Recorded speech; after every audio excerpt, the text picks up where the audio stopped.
সঙ্গে এই মুহূর্তে রয়েছে আমি বসিয়া চোখ রাখছি এই মুহূর্তের গুরুত্বপূর্ণ খবরের দিকে। যান দুর্ঘটনায় আবারও বলি হয়েছে এক মহিলা। এই দুর্ঘটনাটি ঘটেছে একেবারে সাত সকালে উদয়পুরের মহারানী এলাকায়। মৃত মহিলার নাম সুখ দেবী জমাতিয়া বলে জানা গেছে এবং বলা চলে যে একেবারে এই স্পট ডেড হয়ে গেছে সেই মহিলা। এবং আমরা এই বিষয়ে আমরা বিস্তারিত জানবো উদয়পুরের প্রতিনিধি রাজীব ভৌমিকের কাছ থেকে।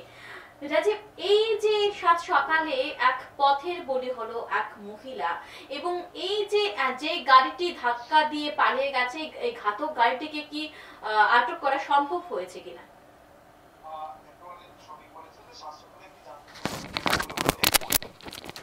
মহিলার নাম সুখ দেবী জমাতিয়া, বাড়ি হলো অমরপুর যে 2 নং কলোনি বামপুর, এমনটাই আমাদের কাছে যে খবর ছিল। হ্যাঁ, উনি ওনার স্বামীর সাথে অটো গাড়ি করে অমরপুর থেকে খুমলুং যাচ্ছিল।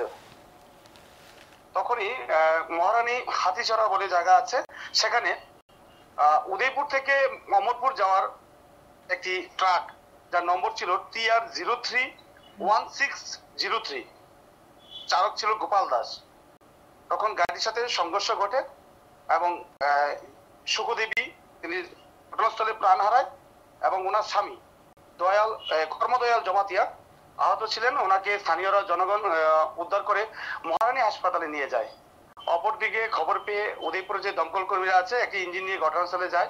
সেখান থেকে রক্তাক্ত অবস্থায় সুখদেবী জমাতিয়াকে উদ্ধার করে গুমতি জেলা হাসপাতালে নিয়ে যায়। আর এদিকে পুলিশ ঘটনার খবর পেয়ে সঙ্গে সঙ্গে ঘটনার তদন্ত শুরু করে এবং যে ঘাতক গাড়িটি TR031603 সেই গাড়িটিকে আটক করতে সক্ষম হয়েছে এবং গাড়ির চালক গোপাল দাসকেও গ্রেপ্তার করেছে এবং একটি মামলা নিচ্ছে আরকিপুর থানাতে। পুলিশের কি বক্তব্য এই বিষয়ে রয়েছে? পুলিশ বলেছেন যে চালককে গ্রেপ্তার করা হয়েছে, তার বিরুদ্ধে একটি মামলা নেওয়া হচ্ছে এবং যে মৃত মহিলা ওনাকে গোমতী জেলা হাসপাতালে মর্গে ওনার ময়না তদন্ত চলছে। এই যে সাত সকালে এত বড় একটি দুর্ঘটনা ঘটেছে এবং এর জন্য কে দায়ভার নেবে মূলত? এখনো ঘটনাটা তদন্তের উপর চলছে, পুলিশের তদন্ত চলছে বলছে। যতটুকু ওসি বাবুল দাস কাছ থেকে আমরা জানতে পেরেছি যে উদয়পুর থেকে অমরপুরে যাচ্ছিল এবং অমরপুর থেকে খুমলুং আসছিল একটি অটো গাড়ি। সেটা দুটা গাড়ির ডান দিকে সংঘর্ষ হয় আর সেখানে মহিলা পেছনে বসা ছিল যিনি সুখদেবী, ওনার স্বামী কর্মদয়াল জমাতিয়া উনি গাড়ি চালাচ্ছিলেন। গাড়িটি একেবারে উল্টে যায়, যার কারণে মহিলা এই অটো গাড়ির নিচে চাপা পড়ে, ওনার মাথায় আঘাত লাগে এবং ঘটনাস্থলে প্রাণ হারায়। তবে সেই ঘটনা সম্পূর্ণটাই তদন্তের উপর, পুলিশ তদন্ত করে কে সেই ঘটনার সাথে মানে প্রকৃত কারণ একেবারে পুলিশি তদন্তের জন্যই অপেক্ষা করতে হবে। হ্যাঁ, একেবারে। অসংখ্য ধন্যবাদ রাজীব, বিস্তারিত জানানোর জন্য সঙ্গে থাকুন।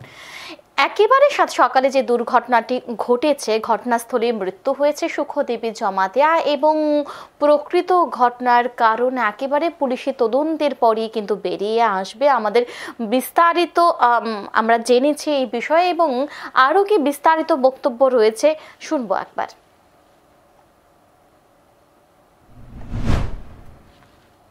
অ্যারাউন্ড 8:30টার সময় ফায়ার সার্ভিস একটা পেশেন্টকে নিয়ে আসে।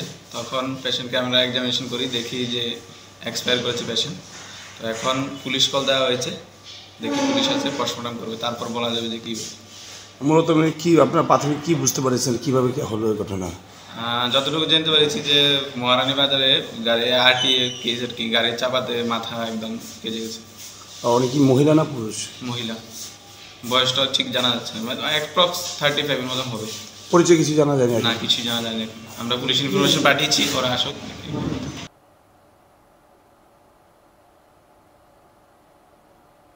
পুলিশ ঘাতক গাড়িটির চালককে উদ্ধার করতে এবং গ্রেফতার করতে সক্ষম হয়েছে। এখন সময় বিরতির, সঙ্গে থাকুন।